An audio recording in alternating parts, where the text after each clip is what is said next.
ॐ नमो भगवते वासुदेवाय। ॐ नमो भगवते वासुदेवाय। ॐ नमो भगवते वासुदेवाय। नारायणं नमस्कृत्यं नरं चैव नरोत्तमं देवीं सरस्वतीं व्यासं ततो जयमुदीरये।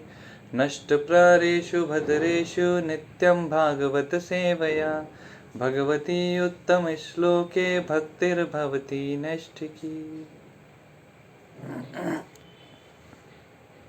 हरे कृष्णा।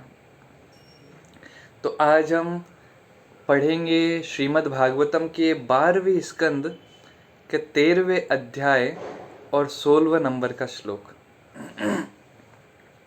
इस अध्याय का नाम है श्रीमद् भागवतम की ग्लोरीज। तो आप लोग भी अपने वहाँ खोल सकते हैं और दोहरा सकते हैं। निम्न गानाम यथा गंगा देवानामच्युतो यथा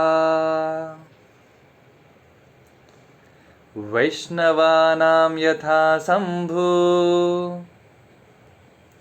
पुराणामेदमत्तथा। निम्नगानां यथा गंगा देवानामच्युतो यथा वैष्णवानां यथा शम्भु पुराणानामिदं तथा। बहुत ही प्यारा श्लोक है ये, श्रीमद् भागवतम का वर्णन करता है। निम्न गानम of rivers flowing down to the sea यथा एज गंगा द गंगा, देवानाम of all deities, Achyuta the infallible supreme personality of Godhead, यथा एज वैष्णवानाम of devotees of Lord Vishnu, यथा एज शंभु शिवा पुराणानाम of Puranas, idam this तथा similarly. Translation: just as the Ganga is the greatest of all rivers, Lord Achyuta the supreme among deities, and Lord Shambhu Shiva the greatest of Vaishnavas, so Srimad Bhagavatam is the greatest of all Puranas. Om Ajnanatimirandhasya Jnananjanashalakaya चक्षुरुन्मीलितं येन तस्मै श्रीगुरुवे नमः। श्रीचैतन्यमनोभीष्टं स्थापितं येन भूतले स्वयं रूप कदा मह्यं ददाति स्वपदान्तिकं। वन्देऽहं श्रीगुरु श्रीयुतः पदकमलं श्रीगुरुर्वैष्णवांश श्रीरूपं साग्रजातं सहगण रघुनाथान्वितं तं सजीवं साद्वैतं सावधूतं परिजनसहितं कृष्णचैतन्यदेवं श्रीराधा कृष्णपादान् सहगण ललिता श्रीविशाखान्वितांश्च। नमः ॐ विष्णुपादाय कृष्णपृष्ठाय भूतले श्रीमते भक्तिवेदांत स्वामिन् इति नामिने। नमस्ते सारस्वते देवे गौरवाणी प्रचारिणे निर्विशेष शून्यवादी पाश्चात्य देशतारिणे। नमो महावदन्याय कृष्ण प्रेम प्रदायते कृष्णाय कृष्ण चैतन्य नामने गौरत्विषे नमः। हे कृष्ण करुणा सिंधु दीनबंधु जगतपते गोपेश गोपिका कांत राधा कांत नमोस्तुते। तप्त कांचन गौरांगी राधे वृंदावनेश्वरी वृषभानुसुते देवी प्रणमामि हरिप्रिये। वाञ्छाकल्पतरुभ्यश्च कृपा सिन्धुभ्यैव च पतितानां पावनेभ्यो वैष्णवेभ्यो नमो नमः। जय श्री कृष्ण चैतन्य प्रभु नित्यानंद श्री अद्वैत गदाधर श्रीवासादि गौर भक्त वृंद। हरे कृष्ण कृष्ण कृष्ण हरे हरे, हरे राम राम राम हरे हरे। मुखं करोति वाचालं पंगुं लंघयते गिरिं यत्कृपातमहं वन्दे श्रीगुरो दीनतारिणं। गुरुवे गौरचन्द्राय राधिकाय तदालय कृष्णाय कृष्णभक्ताय तद्भक्ताय नमो नमः। ट्रांसलेशन एक बार दोबारा पढ़ लेते हैं।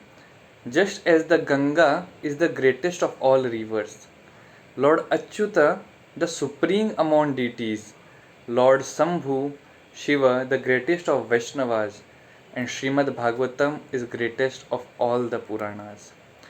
तो 4 भागों में कैसे प्रमुख क्या है वो बताया गया है, और कैसे श्रीमद् भागवतम जो है वो पुराणों में सबसे श्रेष्ठ है।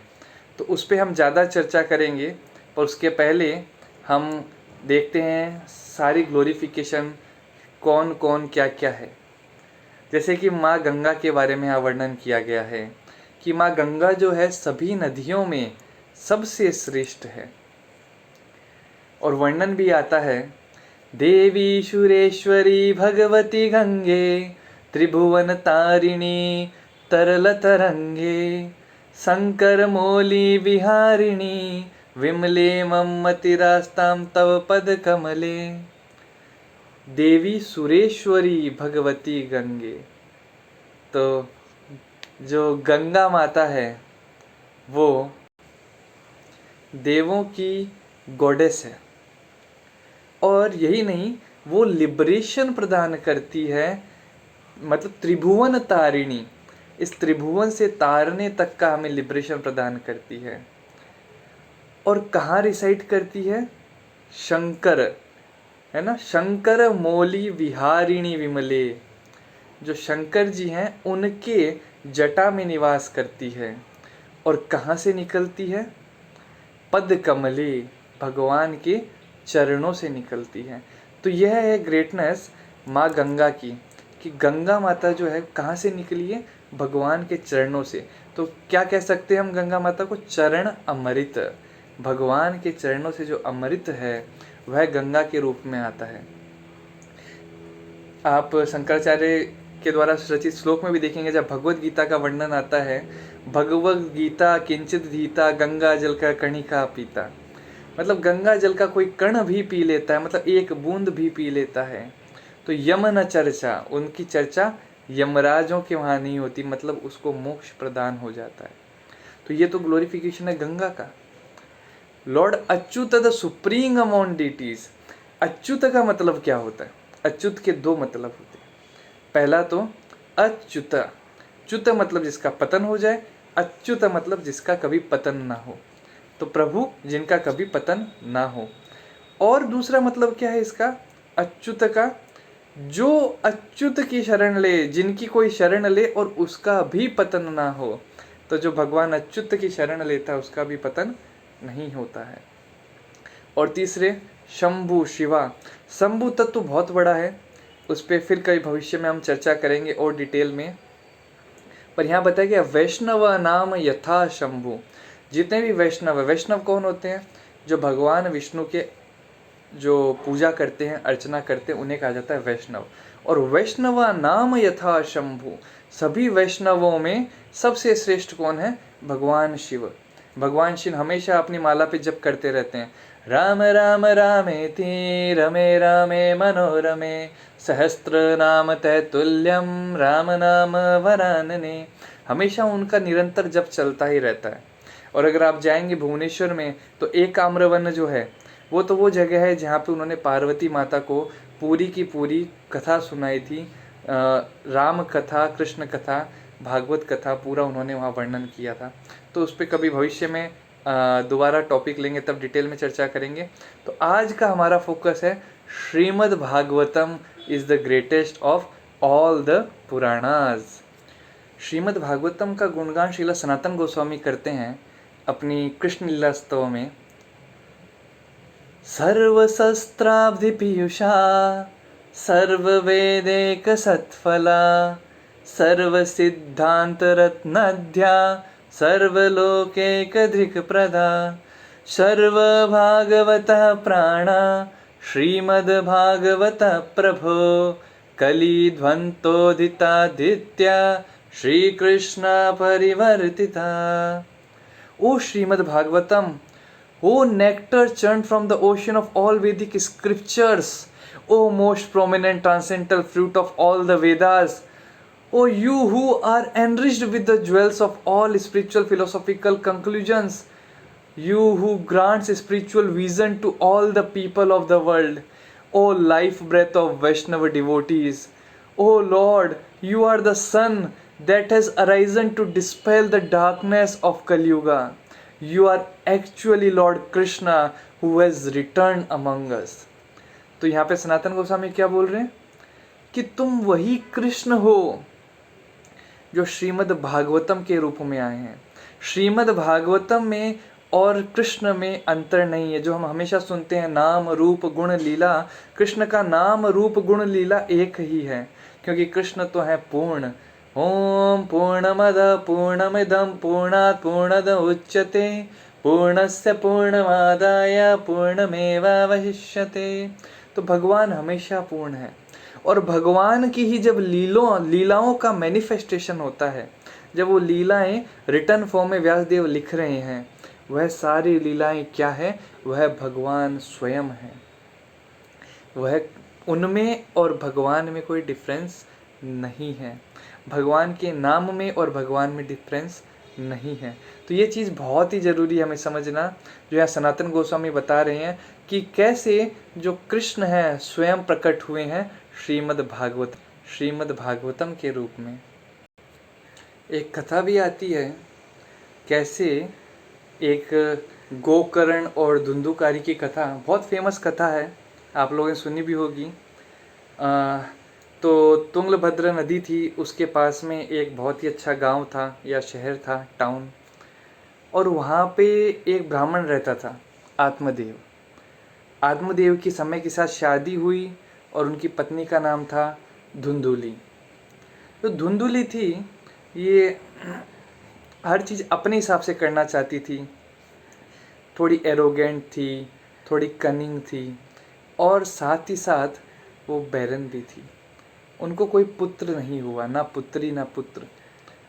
समय बीतता गया और आत्मदेव बहुत ही ज़्यादा चिंता में रहते थे इस कारण कि मेरे कोई संतान नहीं है, मुझे कोई पुत्री प्राप्ति नहीं हुई है।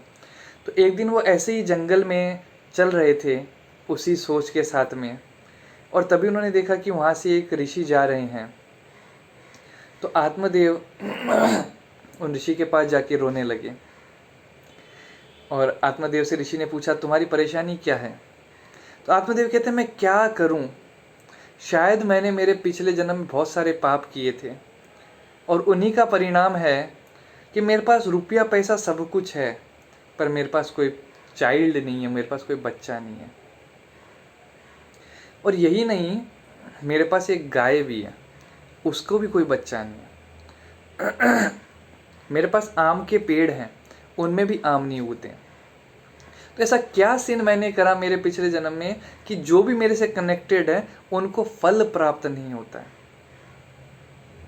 तो ऋषि कहते हैं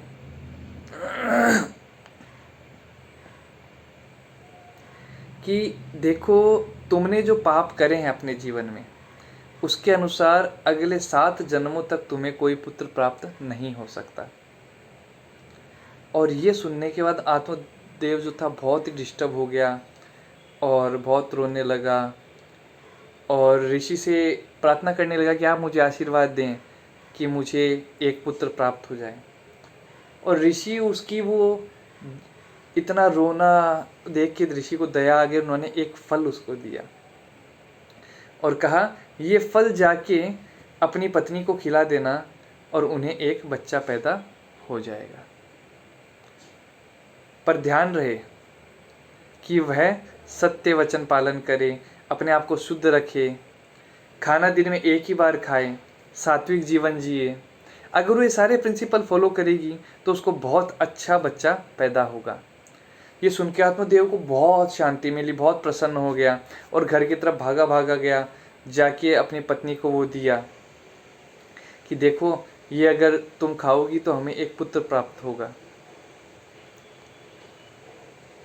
और धुंधुली जो थी उसको बहुत ही गलत से विचार आने लगे। उसने सोचा कि अगर मैं इसको खा लूँगी तो मुझे एक पुत्र होगा, मेरे गर्भ में रहेगा, और फिर उसका भार मुझे झेलना पड़ेगा, मैं मोटी हो जाऊंगी, मैं अच्छी नहीं दिखूंगी, और ऐसा सोचते सोचते सोचते उन्होंने उस फल को नहीं खाया। उन्होंने क्या करा, तो उसने अपने लोगों से पूछने लगा कि अब मैं क्या करूं, मुझे बच्चा अपने घर में भी नहीं चाहिए, कैसे क्या किया जाए। तो उनके कुछ फ्रेंड्स आए पर उन्होंने उस पर कुछ एडवाइस नहीं दी। फिर उसकी जो छोटी बहन थी वो आई, जिनके ऑलरेडी कुछ बच्चे थे। उन्होंने कहा एक काम कर सकते हो, मैं ऑलरेडी अभी गर्भावस्था में हूँ, मैं बच्चा पैदा करके तुम्हें दे दूँगी और तुम उसके बदले मुझे कुछ हेल्प कर देना फाइनेंशियली, और ये जो फल है ये तुम तुम्हारी इस गाय को खिला दो। तो धुंधुली ने क्या करा, अपना वो जो फल था वो खिला दिया उस गाय को, और जो उसकी बहन को जो पुत्र हुआ वो उसने रख लिया। थोड़े समय बाद में उस गाय ने भी बच्चे को जन्म दिया, और वो बच्चा हर तरह से परफेक्ट था, इंसान जैसा ही था। गाय का बच्चा था पर इंसान जैसा ही था, पर उसके जो कान थे वो गाय के जैसे थे, ऐसे लंबे लंबे, और इसीलिए उसको नाम दिया गया गोकर्ण। तो एक तरह से देखा जाए तो आत्मदेव को भी दो बच्चे हो गए, एक गोकर्ण और जो दूसरा बच्चा था धुंधुकारी, जो उनकी छोटी बहन से जो पुत्र मिला था। तो अभी जो गोकर्ण था ये बहुत बड़ा पंडित था, बहुत बड़ा पंडित बना, और धुंधिकारी जो था वो बहुत सारी गलत आदतें लेने लगा, उसका संग गलत होने लगा, वो जुआ सट्टा खेलने लगा, दारू पीने लगा, और उसने आत्मदेव की पूरी संपत्ति को ख़त्म कर डाला। एक दिन जब धुंधुकारी ये सब गलत चीज़ें कर रहा था, और उसने वो सब पिया जो उसे नहीं पीना चाहिए था, वो सब खाया जो उसे नहीं खाना चाहिए था, और आत्मदेव से बोला मुझे और रुपया दो। तो बहुत सारी ऐसी चीज़ें होती, उनमें बहुत फाइट्स भी होती थी पिता में बेटे में, और ऐसे जब ये बढ़ता गया तो और वायलेंट होता चला गया। समय के साथ जब आत्मदेव बहुत ज़्यादा परेशान हो गया अपने बेटे से, तो उसने सोचा और उसने एडवाइस भी ली गोकर्ण से। गोकर्ण ने कहा कि अब तुम्हारा घर ही जंगल जैसा हो गया तो तुम जंगल में चले जाओ। और ये सुन के आत्मदेव जंगल में प्रस्थान करता है। उसके बाद धुंधुकरी घर आता है और धुंधुली से रुपया मांगता है, अपनी माँ से बोलता है मुझे रुपया दो, मुझे ऐश करनी है। धुंधुली ने कहा मेरे पास रुपया नहीं है। तो धुंधुकारी उन पर भी बहुत वायलेंट हो जाता है। ये देख के धुंधुली जो होती है वो आत्महत्या कर लेती है कि मैं ये दुख नहीं झेल पाऊंगी, मैं ये अपना बार बार ये इतना कष्ट मुझे देगा, मुझसे नहीं झेला जाएगा। और जो गोकर्ण था वो घर छोड़ के चला जाता है कि अब घर में मेरा कोई रहा ही नहीं, तो मैं किसके लिए यहाँ रहूँ। धुंधुकारी की 5 पत्नियाँ थी, इतना ज़्यादा अय्याशी में रहता था, उसकी 5 पत्नियाँ थी। और अब वो जो 5 पत्नियाँ थी वो बहुत डिमांड करने लगी, और धुंधुकारी ने देखा अब इनको कैसे पालूं, तो धुंधुकारी चोरी चकारी करने लगा। तो एक दिन उसने क्या करा, उसने राजा के यहाँ चोरी करी, और चोरी करके बहुत सारा धन वो इकट्ठा करके लेके आया। तो अब जब ऐसा चल रहा था कि वो बहुत सारा रुपया लेके आया, तो उसकी जो पत्नियां थी वो डाउट में आ गई कि अरे इतना चुरा के ले आया है, अब राजा अगर पकड़ लेगा इसे तो हम भी मरेंगे, ये भी मरेगा। इस सोच के साथ में उन्होंने क्या करा, धुंधुकारी का रात में मर्डर कर दिया, अपने पति को मार दिया और बरीड कर दिया उसको घर, खुद के ही घर में, उसी घर में उसको ज़मीन में दफना दिया। कुछ दिन बीते तो उस गांव के जो लोग थे वो गए थोड़ा तीर्थ यात्रा करने, और वहाँ पे वो गोकर्ण से मिले, और गोकर्ण को बताया कि तुम्हारे भाई के साथ क्या क्या हो गया गांव में। तो गोकर्ण ने क्या करा, अपने भाई के नाम का श्राद्ध किया। और जब वो वापस गांव आया तो रात में उन्होंने देखा कि जो धुंधुकारी है उसकी आत्मा अभी भी वहाँ भटक रही थी, और वो बहुत एंग्जाइटी में था अब ये कि अरे मैं तो श्राद्ध करके आया, फिर ये आत्मा क्यों भी भटक रही है यहाँ पे, इसको तो अभी मुक्ति मिल जानी चाहिए थी। तो इसका मतलब था कि श्राद्ध तो परफॉर्म हुआ, पर क्योंकि इतने बुरे कर्म ये इसने कर दिए धुंधुकारी ने, इसकी आत्मा को शांति नहीं मिल सकती थी। सुबह गोकर्ण उठा, भगवान को प्रार्थना वगैरह करी, और फिर सोचने लगा कि कैसे कैसे मैं इसकी मुक्ति कराऊं। और तब गोकर्ण को ख्याल आया श्रीमद् भागवतम का। गोकर्ण ने वहाँ पे भक्तों को इकट्ठा करा और श्रीमद् भागवतम की कथा कहने लगे। गोकर्ण पूरी कथा कहते गए कहते गए कहते गए, और उन्होंने, क्योंकि वो जो था ये धुंधुकारी, ये एक बम्बू के पेड़ पे बांधा हुआ था। तो जब गोकर्ण ने कथा शुरू करी, पहला दिन हुआ तो बम्बू का जो एक नोट था वो टूट जाता है, ऐसे दूसरे दिन दूसरा नोट टूटता है, और इस तरह से 7 दिन तक श्रीमद् भागवतम की कथा गोकर्ण करते रहे। और 7वें दिन क्या हुआ पता है? 7वें दिन आकाश से एक विमान आता है, और विमान आके वहाँ बोलता है कि चलो धुंधुकारी, तुम्हें अभी जाना है। और धुंधुकारी को हम इमीडिएटली विष्णुदूत का फॉर्म मिल जाता है और वो उस विमान में बैठ के चले जाते हैं। तो वहाँ पे बहुत सारे लोग कथा सुन रहे थे। अब बाकी सब ने कहा हमने भी कथा सुनी, धुंधुकारी ने भी कथा सुनी, पर वो क्यों चला गया, हम क्यों नहीं गए? तो इसके लिए आचार्यगण बताते हैं कि धुंधुकारी जब कथा सुन रहा था तो बहुत ज़्यादा अटेंटिव था। उसको पता था कि मेरे पास और कोई ऑप्शन नहीं है, मैं इतना तड़प रहा हूँ, ये 7 दिन अगर मैंने अटेंटिव होकर कथा सुन ली तो मैं जहाँ जा सकता हूँ वहाँ मैं ऐसे कभी नहीं जा पाऊँगा। और उसने ना खाने का सोचा, ना पीने का सोचा, ना सोने का सोचा, ना उठने का, भागने का, कुछ नहीं। सिर्फ श्रवणम कीर्तनम विष्णु स्मरणम पाद सेवनम अर्चनम वंदनम दास्यम साख्यम आत्मनिवेदनम, वो श्रवण और कीर्तन करता रहा बस। तो ये सुनने के बाद में जितने भी गांव के लोग थे उनमें बहुत उत्साह आ गया, और उन्होंने कहा गोकर्ण एक बार कथा और करो, इस बार हम भी बहुत अच्छे से कथा सुनना चाहते हैं। और फिर 7 दिनों तक गोकर्ण की दोबारा कथा हुई, और वो सब ने सुनी, और उन सब के लिए भी फिर भगवान के धाम से विमान आया। तो हमें यहाँ देखने को मिलता है कैसे श्रीमद् भागवतम जो है वो हमें सारे पापों का नाश करने में मदद करती है। हमारे द्वारा किए गए जो एक खराब कृत्य हैं उनसे हमें बचाने में मदद करती है। तो आप लोगों से निवेदन है, हर दिन श्रीमद् भागवतम पढ़ें, हर दिन समय निकाल के 15 से 20 मिनट तो किताब पढ़ें। क्योंकि जब आप श्रवण करेंगे, जब आप एक पढ़ेंगे श्रीमद् भागवतम को, तो जैसे हम पढ़ते हैं ना, नष्ट प्रारेषु अभद्रेषु नित्यं भागवत सेवया भगवती उत्तम श्लोके भक्तिर्भवती नैष्टिकी।